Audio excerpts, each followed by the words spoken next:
여러분 안녕하세요. 코코아빠 아이겠습니다. 2019년 4월 3일 토트넘 허스퍼는 기존 화이트 하트레인 구장을 떠나 현재 최고의 구장이라고 자부하고 있는 토트넘 허스퍼 스타디움으로 이전했습니다. 그리고 손흥민 선수의 개장 첫 골로 포문을 열었던 토트넘은 만으로 4년이 넘는 시간을 이 경기장에서 보내며 많은 프리미어리그 경기를 치렀고 대부분의 클럽들을 상대로 이곳에서 승리를 만들어 왔습니다. 그런데 그 기간 동안 토트넘이 이곳에서 승리를 따내지 못했던 클럽이 단 두 팀이 있었습니다. 그중 하나는 리버풀이었고 다른 하나가 바로 맨체스터 유나이티드였습니다. 하지만 이번 경기에서 토트넘은 맨유를 상대로 새 구장 역사 처음 홈경기 승리를 가져가면서 이제 그 리스트에 남은 팀을 리버풀 단 한 팀으로 만들었죠. 그리고 이것은 토트넘이 이번 시즌 팀의 주 득점원이었던 해리 케인이 떠난 상황 속에서도 불구하고 신인 감독 포스테코글루와 새로운 주장 손흥민 체제에서 완전히 달라진 팀이 되었다는 것을 증명한 경기였습니다. 오늘은 이것에 대한 이야기를 하려고 합니다. 그럼 그 이야기 바로 시작하겠습니다. 토트넘은 현재 프리미어리그 2라운드까지 소화한 상태입니다. 그 안에서 홈 극강인 브렌트포드를 상대로 결국 2대2 무승부를 만들어냈고 이번 경기에서는 강호 맨유를 상대로 그냥 승리가 아닌 완벽한 승리를 일궈냈습니다. 하지만 이런 시즌 극초반 토트넘의 성과에 여전히 의문보호를 갖는 사람들도 있습니다. 물론 토트넘은 시즌 초반 순위가 좋은 적이 많았습니다.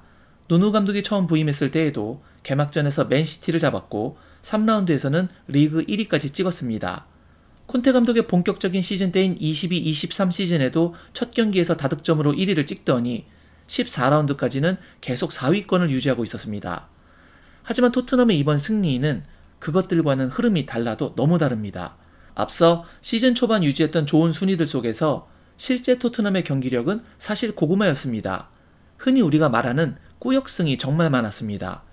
그러나 개막전과 어제 경기에서는 꾸역이라는 것을 찾아볼 수가 없었습니다.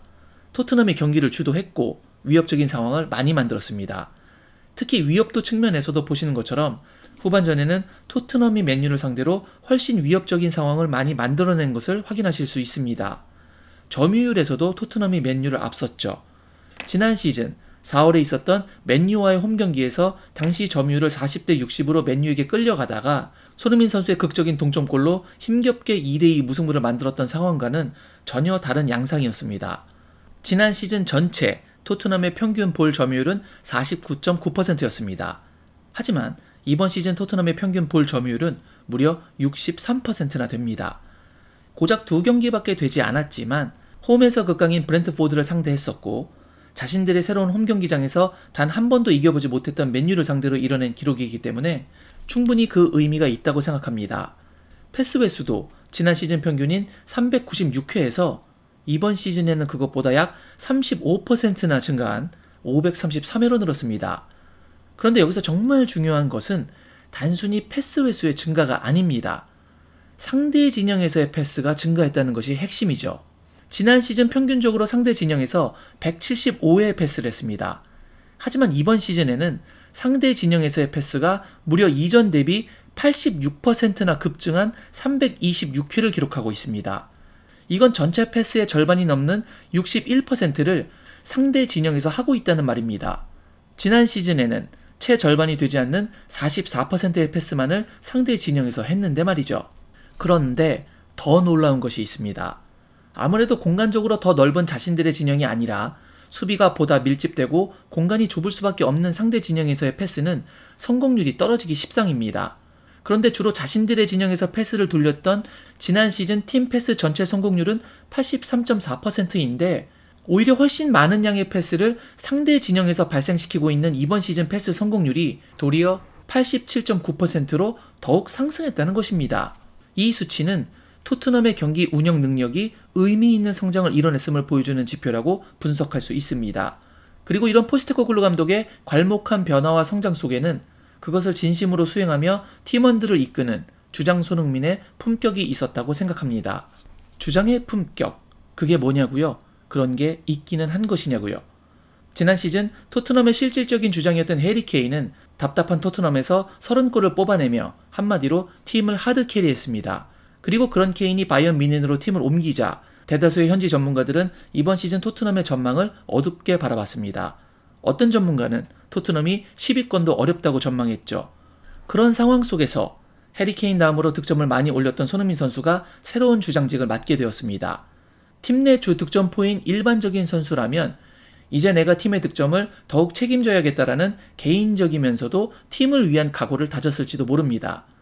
하지만 손흥민 선수는 주장으로서 팀을 자기 중심으로 가져가기보다는 새로운 감독의 새로운 전술에 따르며 원맨의 팀이 아닌 원팀을 만들기 시작했습니다. 본인이 슈팅을 가져가려고 노력하기보다는 득점하기 어려운 사이드로 빠지며 결정적인 상황 속에서도 플레이메이커를 자처하는 팀 공격의 서포터 역할을 맡았습니다.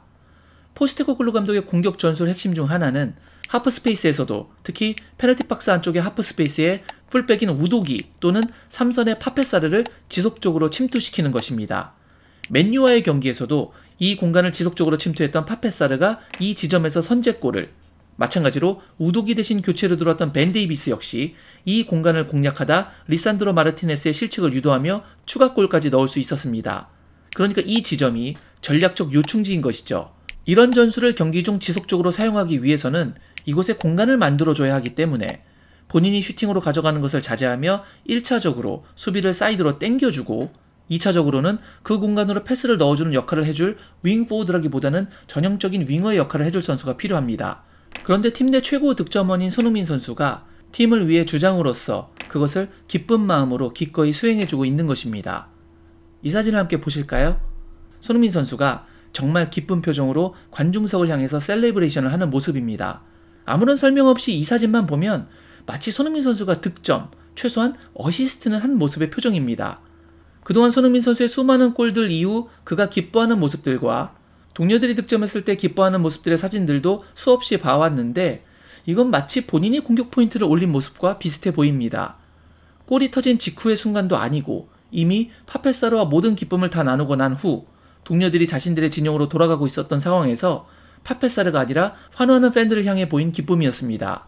이건 단순히 선수 개인이 아닌 토트넘의 주장으로서 팀의 성과에 대해 기뻐하는 모습 그 자체라는 생각이 들었습니다.